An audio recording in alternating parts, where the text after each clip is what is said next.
We can give. I think Sriram is just joining right now. Awesome. Hi all. Oh, I see some familiar faces out there. Yeah. Some viewers, a couple new ones, a couple of friends who I think this may be their first attendance at a building in public. That's exciting. I think I was. So we were just on a separate building in public for the noon hour. And we ran over a little bit, and my phone was ringing while we were wrapping that up. And I worry and think it actually may have been Sriram calling me. Oh, you want to call him back? Well, he was texting. He said, "Hey, how do I get in?" So I think he's probably setting up his camera now. Well, he's finding his way through the front door. Yes, I think he's got it. Meanwhile, if you have questions, I know some familiar faces out there and some people who are maybe new. But if you have any questions, feel free to drop them in the discussion there. Okay, let's see. Sriram is texting me right now, so I will respond here.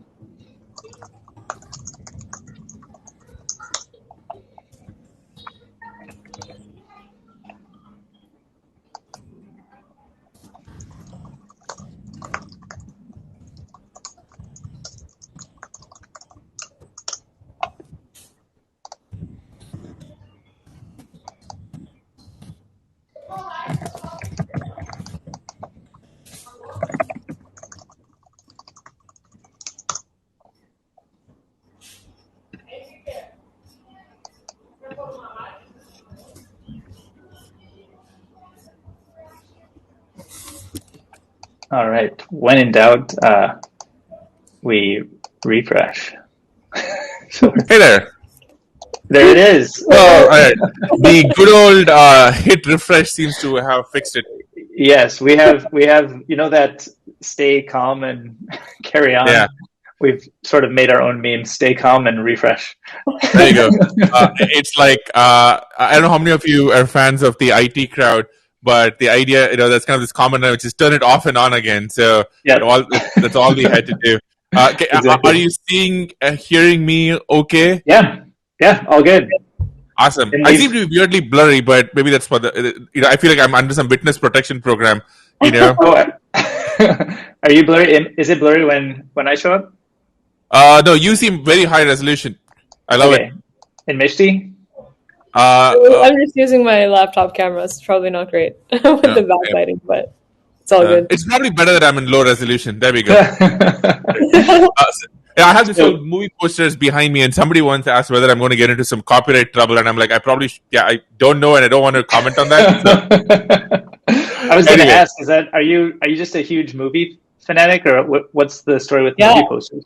I mean, yes, I think for folks who kind of follow me on Twitter elsewhere know I'm very much into movies, TV, pretty much any form of entertainment, really. And I've tried to write scripts on the side for a while. Oh, wow. Deep into how storytelling works. I don't think I've spoken about this before. I should. So a while ago, you have like a Jurassic Park poster here, and you have a Daniel Craig Casino Royale and a Superman poster. Just some movies that my wife and I love. What are your scripts? What are the types of scripts that you've written? Well, I'm going to smoothly dodge answering that. But I will say though, for folks who haven't, I think a lot of people think the world of movie making and storytelling seems very different from the world of technology. But if you actually try and study how stories are put together, from Joseph Campbell's, hero's journey to how a script works, you see some very similar structure. So if you folks have some free time, I highly suggest getting scripts of your favorite movies, get the PDF, and then read the PDF, and then think about how it looks on screen. And you will immediately start to see how stories come together, the major beats, how people build tension and drama, and how something goes from paper to something, which you're seeing. And it's just like a fascinating process, and you kind of understand system. But yeah, I've been fascinated by it. I actually have this pet theory that storytelling and technology are connected. I actually have I have some things about some consumer products have used storytelling really, really effectively, but it's kind of like a pet hobby. My stories are terrible, so yeah, no illusions there. Yeah, how do you think about that connection? Like, is it more? Do you mean in terms of how someone presents the narrative of what they're building to the public, or like what are the tie-ins that you find most interesting? Good question. Well, there's obviously, storytelling, be it in anything from meeting somebody for the first time or a pitch, it's always interesting. But let me maybe give a different example. I'm sure all of you are familiar with face filters on Instagram or snap lenses.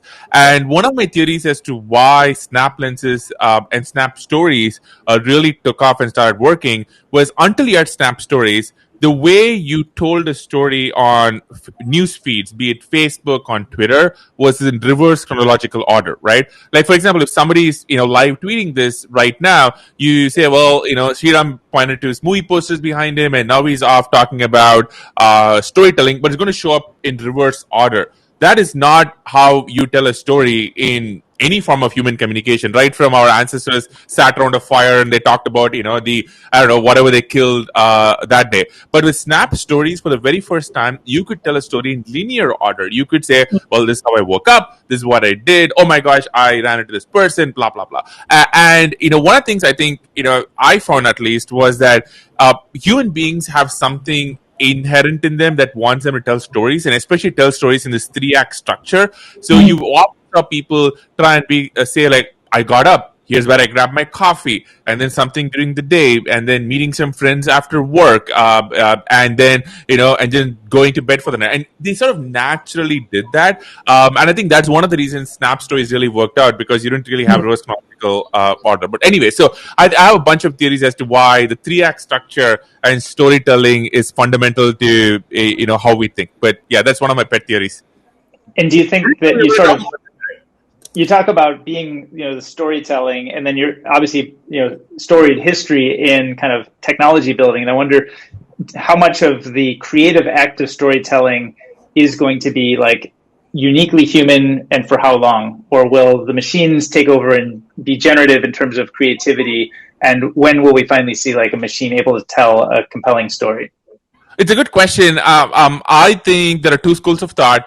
I think one school of thought is, GPT-5 or GPT-10 would be able to reverse engineer the elements that make up storytelling, not just storytelling, like other forms of creative art. And I think you're already seeing elements of this. If not storytelling itself, you're seeing, for example, entire characters who didn't exist in movies, or, actors who never met any of the other actors, or may not even be alive when the movie was shot. So you're definitely seeing injection of those elements. Or one of my favorite things is, I'm not sure how many of you folks have seen The Mandalorian, or how the recent Lion King reboot was made. So that was all made digitally, inside an Unreal Engine generated set. So we're definitely seeing pushes into that.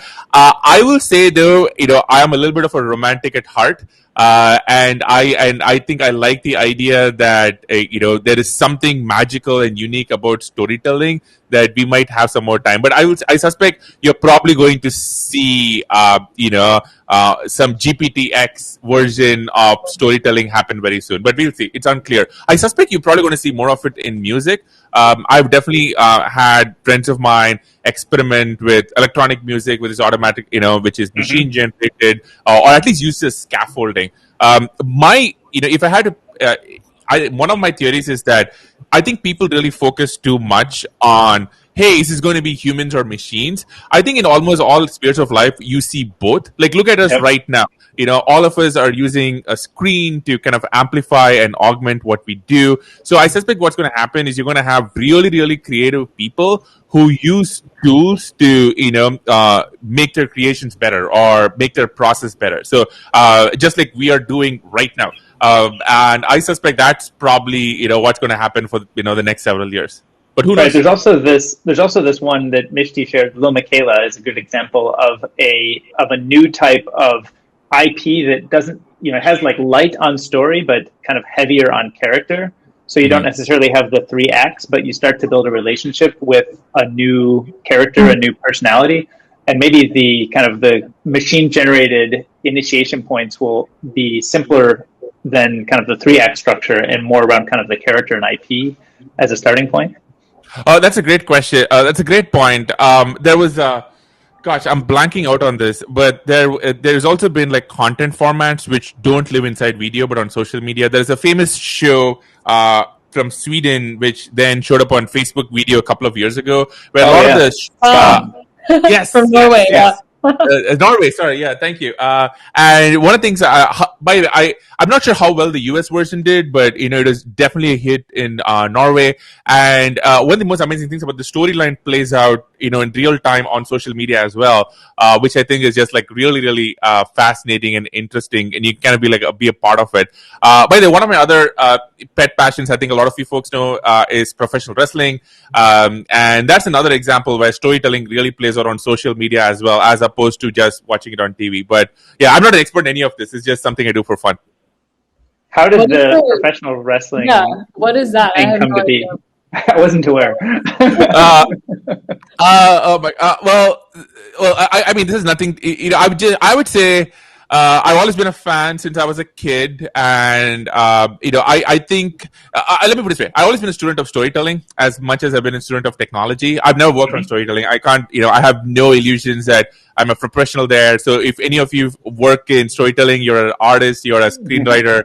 So I'm definitely nowhere close to who you are, but I've always been a fan of different formats of storytelling. And I think professional wrestling is a very interesting format where it is scripted, but they try and still tell a story. And the interesting about professional wrestling is like you have such constraints. You do it in a square ring. You do it through quote unquote wrestling, and you do it based on feedback to the crowd. So it's kind of like this constrained structure, just like stand-up comedy. But they tell these really amazing, interesting stories. And when they do it right, they have these amazing moments. I think WWE especially is really good at creating amazing moments which get a lot of emotions out of you. Either you want to cheer somebody, you want to boo somebody, you want to laugh, or you want to cry.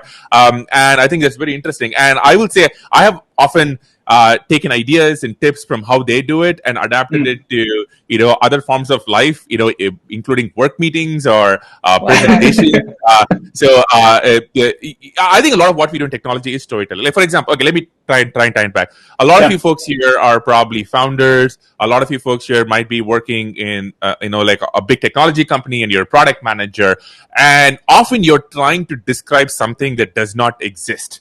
Right? You're trying to say, well, here's my next product launch. And hey, senior vice president, here's why you need to give me X engineers. Or you're off fundraising and, you're two people, with a prototype, but you're saying, hey, this is why this is going to, take over the world. And this is, why you should trust with capital. So you're trying to describe this thing that does not exist, and understanding how to capture someone's imagination, understanding how to paint a picture, create drama, tension. I think that is such an innate, valuable human skill. And so I highly suggest, I just like to study different forms of how it's been done and then steal from it. Right. Is that also a 3-act format when you're kind of in the fundraising process, or you're sort of trying to get allocation from a senior vice president to get that? Is that a 3-act format, or does it make a difference? It's a good question. I for example, I give people this advice. So often people ask me, especially people earlier in their career, for example, a lot of you folks might be a few years out of school, and you might be in your first role, your second role, and they ask me for advice on, hey, I'm going to interview for this new job. How do I write my resume? Right? Or how does my LinkedIn profile look like? And I think we all know the basics, right? We all know the basics about, hey, write what you accomplished, write what you had impact on. And I think we all know that now. But I think the next level, which I tell people, is the person who's reading this on the other side does not know you. That person probably has to read 100 of these, in a very, very quick period of time. And no offense, they don't have time to deal with you, right? I mean, this is your life, this is your work, but they're going to be looking at 100 of you. So your goal should be, how do I get my life story across where that job that you're looking for is the obvious next step, right? Where, some HR person or some, VP of product management, like, oh, this product manager has kind of checked the boxes in this company. And now I see why they want this next challenge and why we are perfect for them. So it's almost like, when you see like a movie climax and you see like the protagonist and the antagonist show up, you probably expect them to fight, right? And so and I think you want to kind of build that expectation. And I think the way you do it, it could be a resume, or it could be when you talk to somebody in your first interview, you want to make it sound like, well, here's a story of my life, and here's why, this role or whatever it is you want, or maybe this company or this thing I'm trying to do is the obvious next step. And I think then people go, well, I get it. And I think the challenge, if you don't do that, then somebody's trying to understand your story. Like, for example, I often have people who want to change careers, right? They're like, well, I'm an engineer, I want to try out a product. Or sometimes you get like somebody who's been in a large company for a very long time and then they want to build a startup. And I think you're trying to figure out their story. You're like, well, what is motivating someone? And I think you need to kind of lead your audience into it. So that's kind of a tip I often tell, especially people younger in their careers. Right. I would even take that and double down and say you can tell your story, but you can also tell how your story applies to solving the problem of the person you're talking to. So I think a lot of times people want to tell like the resume instead of saying like, not only like, why does this logically make sense for me, but like, what is the main problem, Sriram, that you're trying to solve today? Like, what are you going to be known for or famous for or successful if such and such thing is achieved? And then here's how I can play into helping you achieve that. And here's why my background and story makes sense to help do that. So I think actually the story... there is this classic note, which I'll try and tweet or post later, where Leonardo da Vinci writes a letter. Gosh, I'm blank on who this was too, but to some like medieval royalty figure, and he basically pitches himself. Right. And he pitches himself. If you read it, well, here's, one of the greatest minds, of the human race, maybe in all time. But he says, here's what I've done. But he lays it out in terms of like, this is why I'm useful to your problems now. And I think it was about constructing some weapon. And he does such an interesting job of it. And this was, 500, 600 years ago. And I always point to that example. So you want to tell the story where you are like, well, this is obviously, you're solving your problem is obviously the next thing I need to be doing. Yep. Yeah, I mean, you say that you're not a storyteller, but I look at what you've been doing with your interviews and kind of, I'm really curious to hear a little bit about how you've approached kind of learning the craft of interviewing people with like the Good Time Show or even Observer Effect before that, and kind of how you bring out the stories you want to bring out in that those contexts. Well, thank you. Thank you. First of all, I'm not sure I'm actually really any good. I've been doing this for a very, very short period of time. There are a lot of people who are much, much better than me. So I'm definitely studying. But, in the spirit of being helpful, I think there are a few things I've learned, at least in the last year when I've been doing this. The first part is, I think for me, and first of all, I'm a big fan of stealing ideas. And I think when I started doing these interviews, I stole a couple of ideas. One is from Tyler Cowen, who talks about in every one of his interviews, he tries to get to something called the production function, which is kind of a fancy way of saying, I want to understand how it is that you do what you do. And, regardless of who you are in whichever field you are, like if, for example, if you're somebody like David, how it is that, how do you invest? How do you build technology product? If it is a sports person, how do you train? But regardless of who they are, like, how it is that you do what you do. The other person, whose line really resonated with me is Michael Lewis, best-selling author. And he has this fantastic interview with President Obama where he asked him this question, teach me to do your job. And I think if you look at all of my Observer Effect interviews or my Clubhouse interviews that I do with my wife, Aarti, we're always trying to get to some version of that, which is teach us to do your job, teach us how you do what you do. So I think that's kind of been like a fundamental framing for everything I do. And I'm not saying it's right or wrong. There are lots of different ways to conduct interviews. There are lots of different things people get at. It's just what I do because I'm just very curious about how a lot of folks work and I want to understand it. So that's one.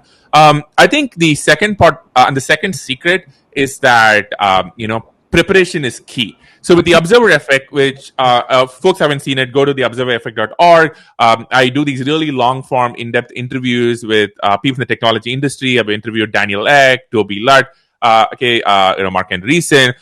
Preparation is key. So what I do there is I have a process where I usually interview about 7 to 10 people who know this person, and I ask them, hey, what should the world know about this person they don't know already? So there's a lot of preparation which goes into it. And the key, I think, is like all these people are so used to having been interviewed, and they're so used to being on a script where and it's just so used to, like, being on a script of like the obvious questions. So I think I try and figure out, here's his story, tell me about it. Like, for example, Toby of Shopify, one of these stories that one of his exec admin who told me was that Toby once on a weekend got really mad about the number of recurring meetings in the company, and he wrote a script which basically deleted every recurring meeting from every employee's calendar in Shopify, right? By the way, it's also just crazy that, I love Toby. Think about like a founder CEO, one day just writing a piece of code that deletes everything, right? But and it was kind of this interesting moment because it gave people license to only add back the meetings that they really wanted. It also gave people like say, hey, we can actually cancel the meeting and it's fine.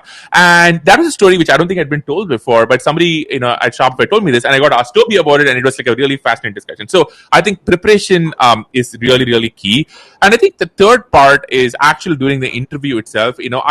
I watch a lot of other people's interviews, from the classics like the Larry Kings to Stephen Colbert or Jon Stewart to Howard Stern to Oprah. And by the way, I'm not anywhere near. I'm not even the same league as them, obviously, but I try to understand what they do in terms of how do you keep the guests comfortable, how do you get them to open up. And I think one of the lessons I found is that people love talking about something they're really good at, and if you get them comfortable. So, for example, in my Clubhouse, one of my favorite moments was when we had Calvin Harris on, and he started talking about what makes a good song and how he thinks about making a good song. And you find, I think, with anybody at the top of their field, they love explaining how they do what they do. And anyways, that's what I try and get at. I'm not really that good with learning, but that's few things that have worked for me. Yeah, I wonder, all of those are like really nice ways to get at the new nuggets of information. It sounds like there's some kind of starting off points, and but they also get people like off script, which is like kind of the idea, right? You want to get people sort of talking more kind of ad hoc or top of mind.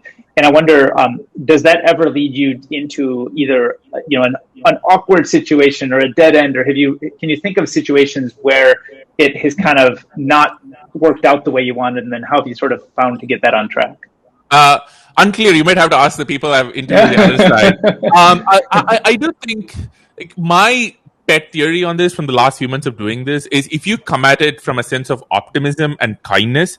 I have a good story here. So John le Carre, who tragically just recently passed away, one of the greatest fiction spy thriller writers of all time, famously hated doing interviews of any kind. Famously hated it, especially TV interviews, right? And then one day he was on a tour of France, and his publicist had a contract where he had to go on this French talk show by this guy named Pivot. And he was like, Le Carre writes stories. He's like, I hate it, I didn't want to do it. And then he shows up in the studio, and kind of like a talk show with like this huge crowd, and he gets interviewed. And he says in the first 10 seconds, right, you immediately felt not that the host was funny, not that the host was entertaining or insightful. You immediately felt that this is going to be okay. He's going to take care of you, right? Mm-hmm. And he talked about that, how immediately he felt that. And I always think and aspire to that aspirationally, which is, I think if you can make your guest feel that they're going to be okay, which by the way, you folks have right now, or be on the other side, if you're going to make them feel they're going to be okay. And I think that gets people to open up. So I think so. You're naturally being curious, naturally being optimistic, and getting folks to feel they're okay. It just leads to very, very interesting places. So I think with Calvin Harris, or for example, the Chainsmokers asking about their venture investing, or Virgil Abloh asking about how Off-White came to be. If you just come at it from a point of curiosity, you get good things happen. Yeah. One thing to sort of your points on process, I think we love asking people about their process and decision making for exactly the reasons that you're saying. And I realized that in your first Observer Effect interview, one question you asked Mark was kind of the Tyler Cowen question of like, what's the equivalent of practicing scales? Like a professional pianist practice scales, what is it for you? And ever since I read that, I was super curious to ask you that, especially since, like, has that changed over time? Because you worked in product before, doing interview shows and kind of being a storyteller, now investing. Like, is there like one set of scales that you keep returning to? Are they different for different domains? Like, how do you think about that? Great question. First of all, huge props. I see that you put a lot of preparation into this, so huge props, sir. I should have been better prepared. Uh, First of all, it's really, answering this, I don't want to sound like I'm accomplished. I'm still very much learning. A lot of people listening are way more accomplished than I am. But here's what's worked for me, right? So, I'm in my mid 30s. In the first part of my career, I was very much a young up and coming product manager. I was very lucky to be in all these interesting companies. And, I was just doing what felt natural. But in the as I got older, I felt like there are certain things which are really working well for me that, maybe some others were not doing, and I decided to double down on them. This is just things which work for me. It doesn't have to be things which work for others. But for me, one is, and I tell this octopus all the time, the biggest sort of secret, quote unquote, I have is writing online and putting content online. And I think I tell people, whether you're in high school or whether, you are, very, very senior in your career, just write online. It's such a superpower. The magical part about writing online is smart people come and find you. Right? There is nothing as magical as when some smart person says, "Oh, I actually read your stuff online," right? And immediately, instead of just being a LinkedIn profile or just being a name, they know something about you, right? I mean, you knew, my interviews. You probably know, what content I like. You immediately, have an idea about this person, and it's just a magical superpower. And the internet will lead to amazing stuff. So that's one, and that's always worked for me. But I didn't understand how much of a superpower it was until recently. So if everybody listening, if I have like one tip, be like, write online. It could be just tweets. It could be just, things that you find interesting, but it's going to get you further ahead than a lot of other people. So that's one.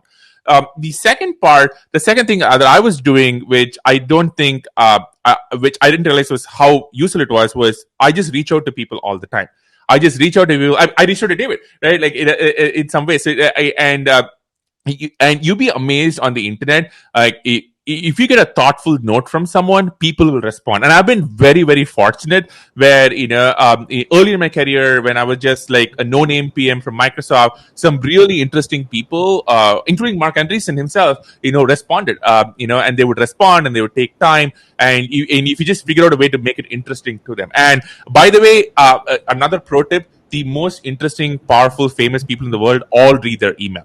And they'll most of them also kind of respond to a very well-crafted one. So you'll be very surprised. And so that's also really worked well for me. Now, I think later in my career, I think things which I try and do more is I try and expose myself to different kinds of information sources. So I think one lesson I've learned from Mark is the idea of barbelling your information. And I think the idea there is, you try and read very deep analysis, or you try and read first-hand accounts. So, for example, I've been trying to get really deep into the crypto world for the last several months. I'm not, there's a lot of other folks I work with who have been, deep into crypto for many, many years. I'm not. And the way I'm doing it is like, I'm talking to the people on the ground. I'm following all the Twitter accounts. I'm trying to kind of stay very close to it. So I think one of my suggestions for folks, it's like, if you're trying to learn a space, by the way, Twitter is magical for this. Go figure out who some of the smartest people are and start following them. Start engaging in discussion for them. Reach out to them, maybe grab a coffee or a virtual Zoom coffee these days, and you'll be surprised by how quickly you can learn. So those are a few things which I think I've been, doing. Oh, the one other thing I would add is, now as a venture capitalist, it's in some ways it's part of the job, but if you're working in technology and if you work, especially working in product, which I think a lot of folks here might be, you have to play with everything, right? If any new app, any new piece of technology, any new piece of hardware, you should be installing it, downloading it, buying it on the very first day, and you should be understanding why it's working, why are other people finding it useful, and have a mental model for that. And one of the things I found is some of the people I admire the most, some of the most famous founders in the world, you'd be surprised. Like, they would have tried everything on day one. Their competitors' products, some random prototype. I don't want to name names, but like some of the most famous founders you can imagine, they would have tried everything immediately, and they would have an idea for why do they think it's working, why it's not working. So, and I think if you're working technology, it's part of your job. You have to understand what people are using. So, if there is an app out there, or there is a new website which is getting traction, or a new piece of hardware that people are talking about, you have to go play with it. Yeah. I mean, to your point of kind of like the more deeply you want to learn about a space, like find the most interesting, best thinkers and kind of immerse yourself. Tell us a little bit about what's going on with the Discord community that you tweeted about for like. Good. Good. Thank you. So the idea there, so for those who are not familiar, this is an experiment. I done a lot of experiments, and for all we may know, this may fail, but I've always tried to find ways to surround myself with people much smarter than I am. I think it's kind of like interesting life advice where you just try and find ways to hang out with people who are just ridiculously accomplished and smart. And one of my ideas is that if you can bring together communities of people in a safe space and set norms and have detailed discussions, is just something magical and fun.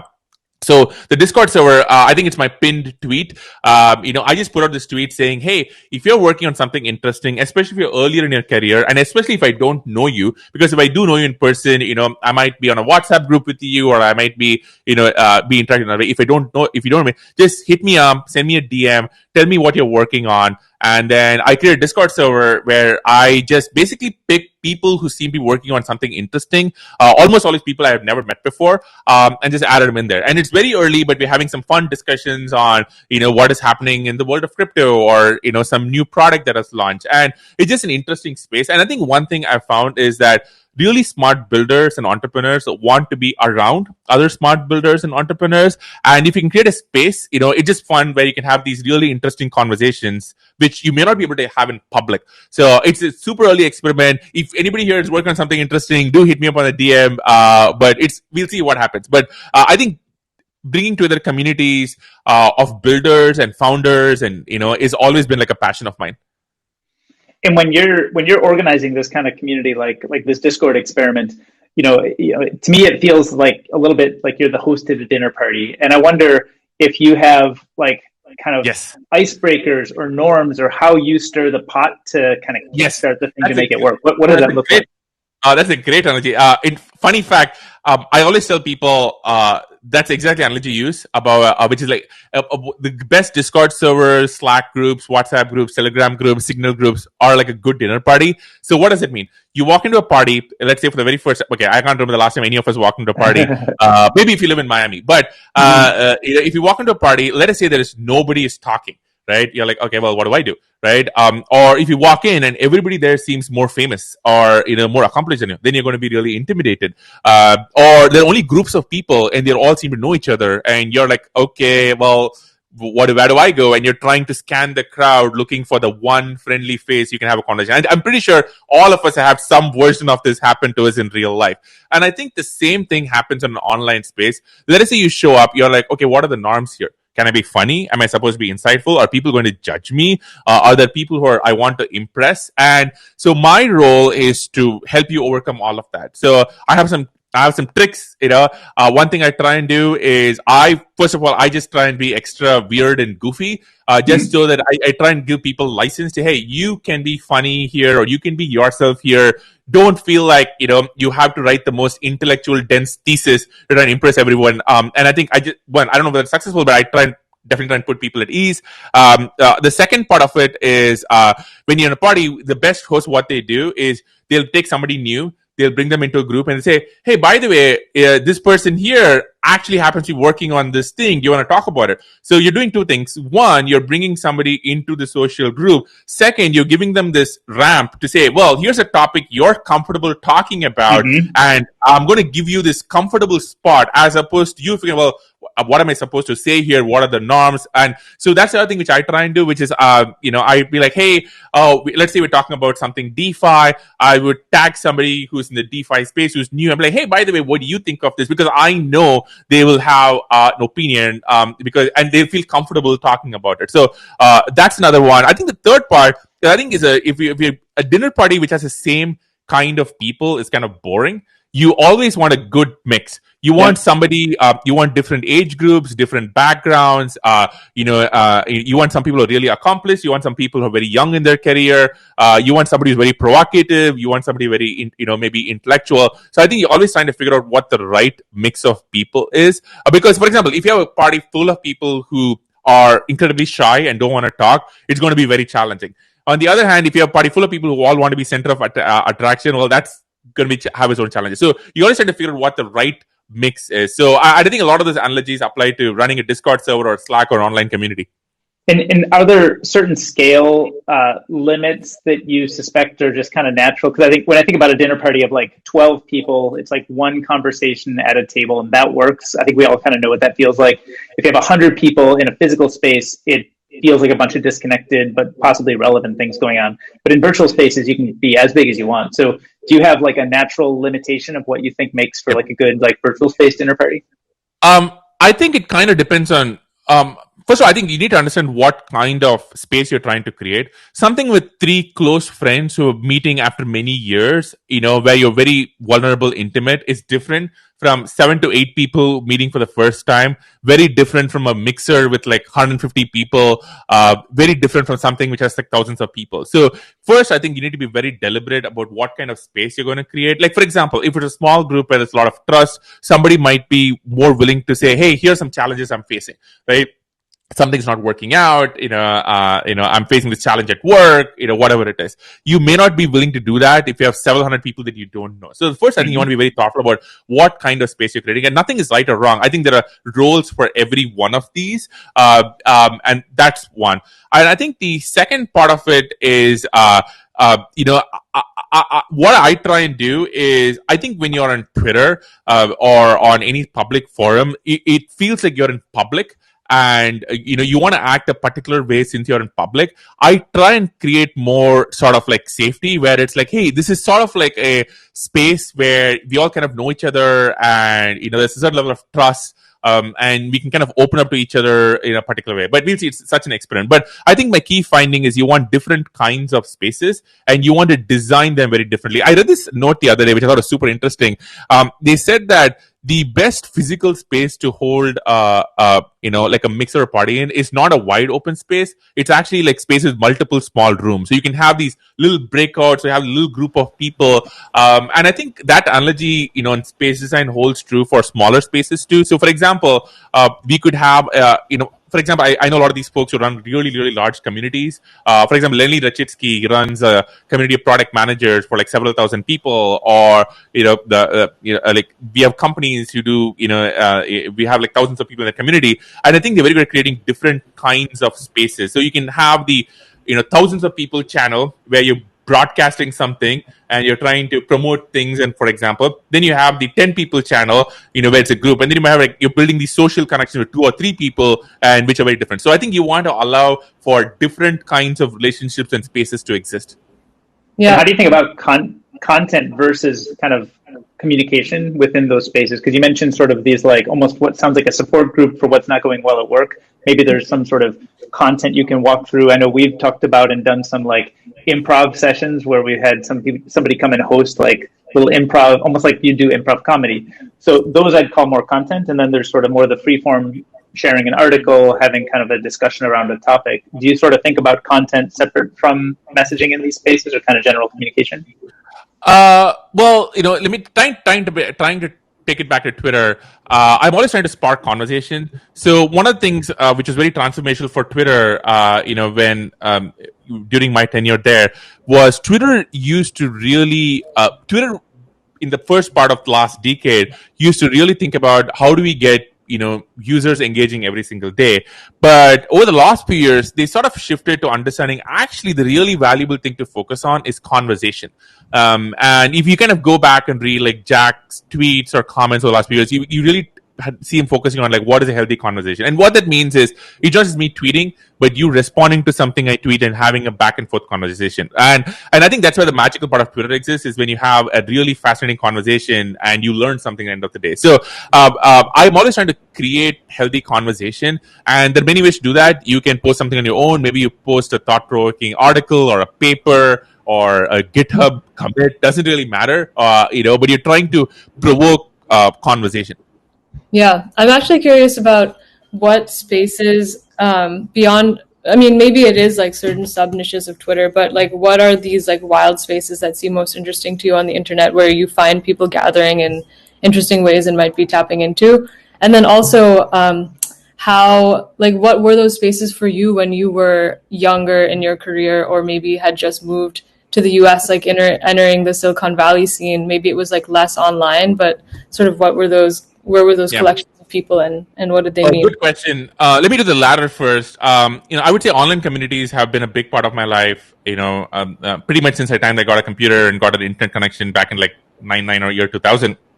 In fact, I met my wife Aarti online, which is kind of a crazy story back then. I saw that. You saw on Yahoo Messenger or something? Yep. Yeah, I like to tell, my go-to line is "we met online," but that sentence doesn't mean what it means in 2021. And even back then, I was in Yahoo groups, MSN groups around Microsoft.NET, various technology, and so meeting people online, these online communities have always been like a big part of my life. I think in the US, after coming here, communities like Hacker News, Twitter has gotten so big, but if you folks remember the 2008, 2009 versions of Twitter, where it was just like a small set of people. Now, I don't think at the time I was even in the US, or I was just super new, but you felt that you could participate and engage with all these really interesting people, and they would respond to you, and you're part of a community, even though you were not physically there. So I think those have always been very key to me, and they have led to career opportunities, and they led to amazing personal relationships, and that's always been a key thread. I think for me these days, there is so much. For example, like for the last 4 or 5 months, I've been really, really deep into NFTs. In fact, I'm even at my day job of being in Andreessen Horowitz, I led an investment in Bitski, which is a kind of like a Shopify NFT. So I've been deep in NFT. So the NFT community, from the artists to the builders to the economists, has been like super, super interesting. It's obviously captured people's attention. I also try and do this thing where I'm trying to educate myself on some space. So for example, this has nothing to do with anything. I've just gone really deep into understanding like what WebGL has been up to. So I've been trying to follow a lot of interesting developers and engineers in WebGL, just because I was curious about it. The other part I've been trying to do is I've been trying to teach myself Solidity and Ethereum and writing code there. So I've been trying to follow some engineers there. So I think a lot of these crypto communities have been super interesting because they're so online native. But usually, I have, like, just like a lot of us, I have something which I'm interested in, and then I go seek out the top Twitter accounts and the Reddit subreddits to go follow, and I just go jump in. And if you want to pursue like WebGL, for example, do you start Googling for Twitter accounts that have that, or start on Twitter search for WebGL, or what? Just take a typical topic all like of that. it. I try and find. I usually start with people. I try and figure out who the right, most interesting people are. So, for example, let's say there's an open source project you're interested in. Well, who's the creator, right? Who's leading the top commits on GitHub? Go follow them on Twitter. Who are they talking to? Go follow those people. Go read the commits, right? Who's weighing in? Who's blogged about it recently?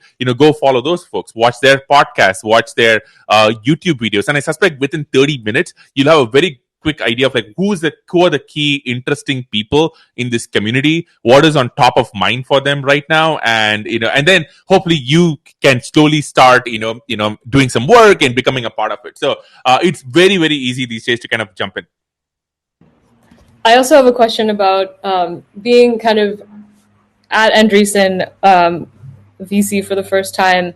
How have you thought about your decision-making process, and like how are you learning to basically decide better? We've had Annie Duke on in the past, and that's a good question.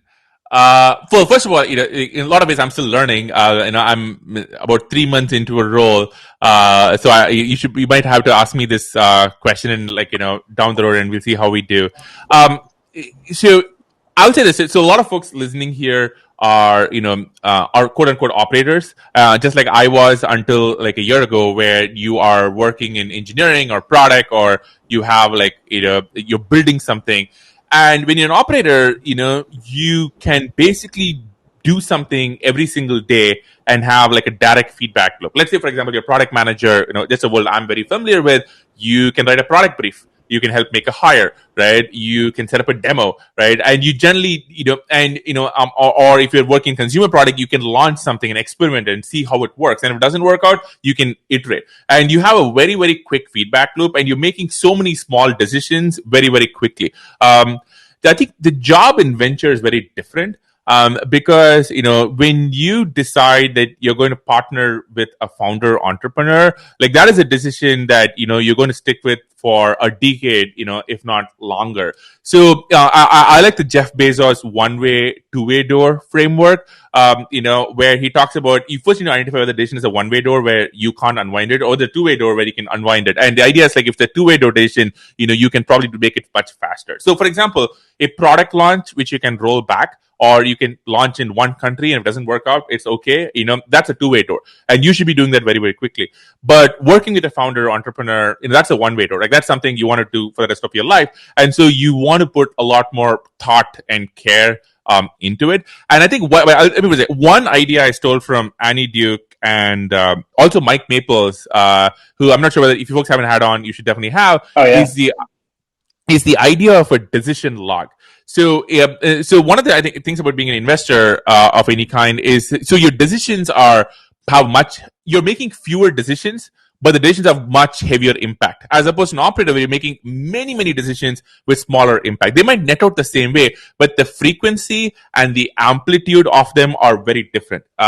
And so, one of the things, I think Annie talks about and Mike Maples talks about is just write down when you make a decision. And for example, in my world, decision could be, you chose to go partner with the founder or you chose not to partner with the founder. Write down exactly why you thought so, right? Because what happens is then after a year or 2 years, number one, you will never remember what actually you were thinking. In fact, your brain is probably going to tell you a story which is not actually, what you were thinking at the point in time. But you now have a record where you can be like, all right, here's what are the things that worked, and here's what are the things that didn't work, and then you can kind of intellectually, honestly start drawing patterns from them. So I've started to kind of do some of those things where I try and write down, why I made particular decisions, and that's been super helpful. But you might have to ask me this, in a year from now.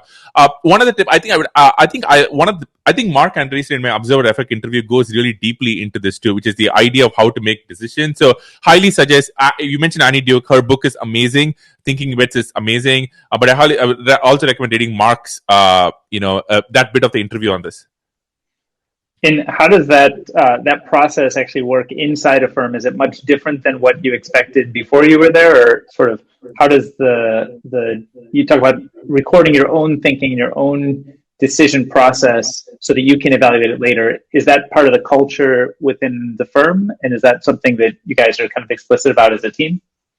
I think everybody kind of tackles it in their own way, but there's definitely a lot of thought put into. There's definitely a lot of thought put into how we make these decisions. Like for me, I'm still definitely I'm 3 months into this, and I think David, like you and I, we've been personal angel investors, and we've been very, very active. But that's a very different kind of environment, very different promise than what I'm doing now. I'm still learning. This is something I'd probably be much better equipped to answer in like a year. So ask me then.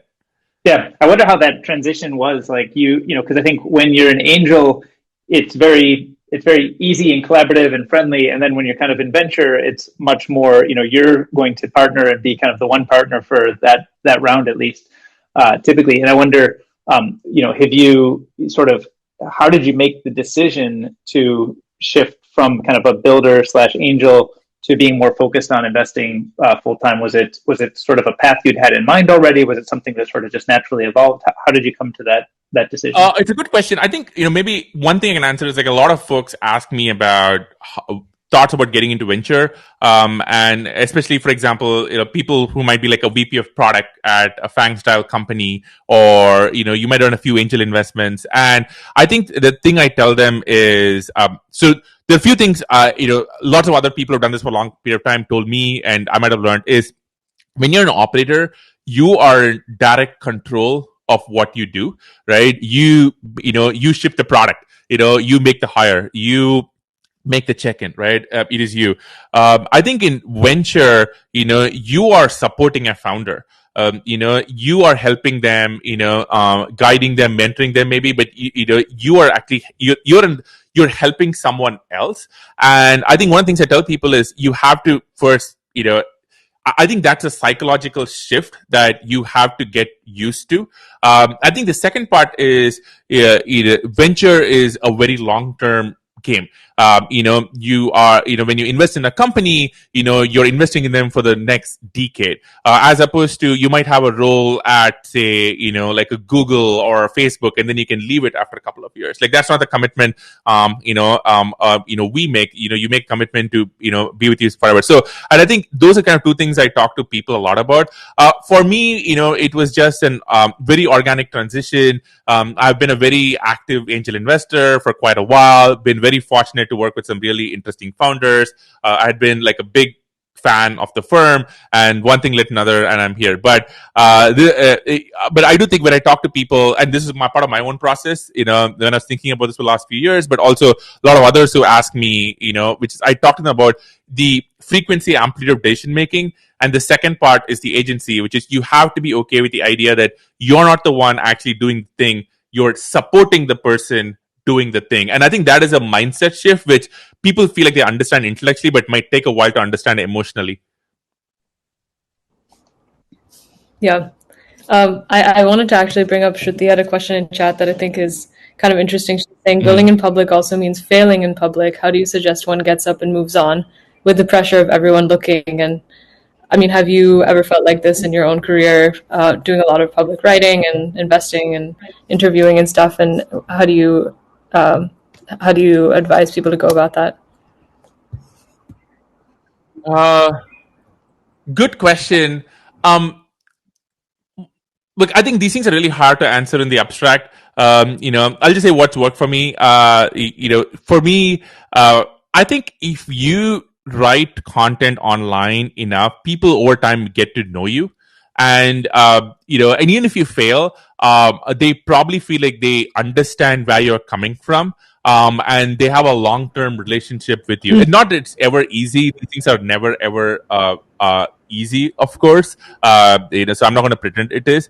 But my advice to people is, if you have an audience online and they feel like they know you, they're going to root for you. So I'll give you an example. Aarti and I, we do our Clubhouse show, and I think now when we take a break, people are now checking in on us, and they say, "Hey, is everything okay?" And we're like, "It's fine. No, we're just going on a small trip, out of the city. It's fine." And so people feel like they know you when they build a relationship with you, and I think that really helps because then you have a community that is cheering you on.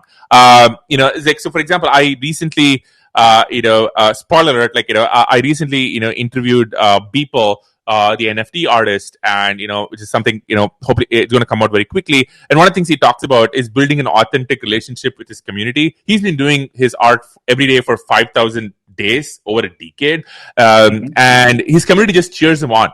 And I think that helps a lot, but it's never easy. And, it's hard to have like a one size fits all answer here. Yeah. That makes total sense. I like your point about like the more you build and write in public, the almost less consequential like individual failures will be because of that longer term relationship. Yeah. I have another theory, which is so. And by the way, this is so. A lot of folks, I think, in the technology world, let's say you're senior in your career, they're a little worried about putting themselves out there online.